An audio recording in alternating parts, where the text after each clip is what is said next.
जय जगन्नाथ सांग माने मेढ़ देखी देखी आम जाई पहुँची जाइलु पड़ियारे आ पड़ियारे सबुतक मूर्ति आसी सारी नथिले आ तीन चारिटा मूर्ति बधे आसी सारी आहरी समय लगी था तेणुक राति बहुत हो जाइला आमे फेरी आसीलु घर को आ फेरिबा बाटरे भी मध्य गोटे गोटे मूर्ति जाऊले प्रोसेसन बहुत बढ़िया लगिला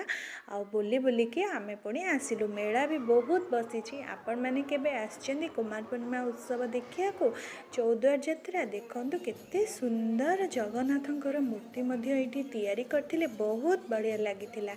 आ एठी प्रोसेसन भी आरंभ हो जाउची गोटे परे गोटे मेढ़ एंट्री करूचंती एमिति 40 कि 45टा मेढ़ गोटे जगार पड़िया एकाठी हुंती आ सबुतक ता परदिन भसाणी पाई नदी को जाती। आउ मो चैनल जदि आपण मानकु भल लगुछि गोटे लाइक शेयर सब्सक्राइब करिया को जमार भूलिबेनी। आउ को माने चौद्वार यात्रा देखिया को जाइतले मते निहाती कमेंट रे जणिबे। रहिली नमस्कार।